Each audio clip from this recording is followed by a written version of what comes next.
American politics just got another jolt of electricity after President Donald Trump openly named San Francisco as one of the U.S. cities that could become a site for military operations. Speaking at the Marine Corps base in Quantico, Virginia, Trump reignited controversy that has followed him like a shadow since his first day back in office. With a tone that was both forceful and menacing, Trump went on a long tirade about the enemy from within. He claimed America was under siege by radical leftists and insurrectionists funded from the inside. But is this just political theater, or a warning that the president is laying the groundwork for something darker? His speech unfolded before an audience of high-ranking military officials who sat stiff and silent. There were no roars of applause, no MAGA-style cheers, just cold faces staring at the commander-in-chief as if unsure whether to salute or shiver. But what sent chills through the room wasn't just what Trump said, it was how he said it. "This is a war from within," he declared, voice heavy with drama, sounding less like a president and more like a general announcing mobilization. He singled out major cities, San Francisco, Chicago, New York, Los Angeles, calling them unsafe zones. In Trump's words, those cities are now more dangerous than battlefields. Was this a warning, a threat, or the first whisper of an internal war? "We're going to straighten them out one by one," Trump vowed, staring into the crowd. "And some of the people in this room will have a big part to play." The comment left many wondering, did the President of the United States just hint at using the military against his own citizens? Trump went further, suggesting that these cities could serve as training grounds for the military. "We should use some of these dangerous cities as training sites," he said casually. A comment that sounded insane to critics, but perfectly logical to his loyalists. Is this the language of national security, or the rhetoric of a man obsessed with total control? The question now echoes through every newsroom in America. At one point, Trump even threw in a half-joking threat: "If you don't like what I'm saying, you can leave, but of course, there goes your rank, there goes your future." The crowd laughed nervously, unsure if they'd just heard a punchline or a promise.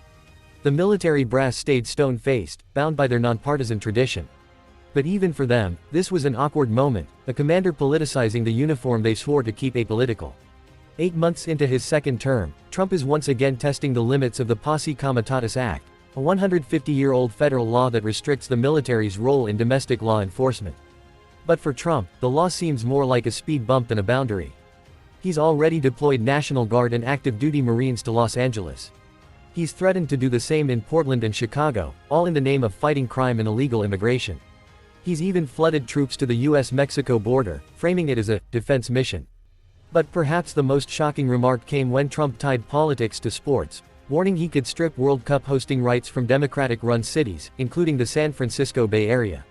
Has soccer just become another battlefield in America's culture war? Sharing the stage was Defense Secretary Pete Hegseth, who announced new directives to impose gender-neutral, or male-level, physical standards and eliminate so-called woke culture in the military. Trump hailed it as the end of a weak military.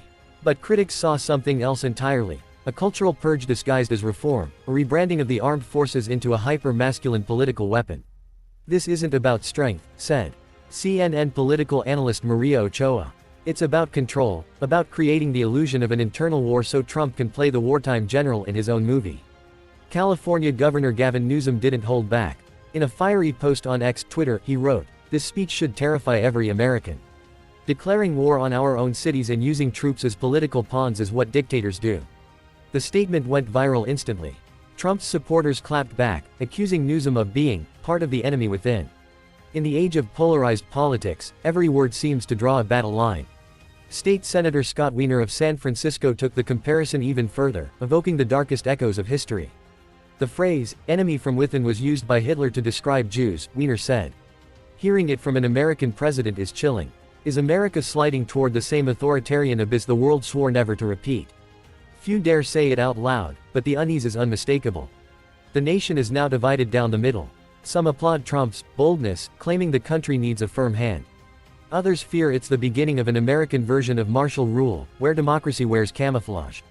On social media, the hashtag #WarFromWithin trended worldwide.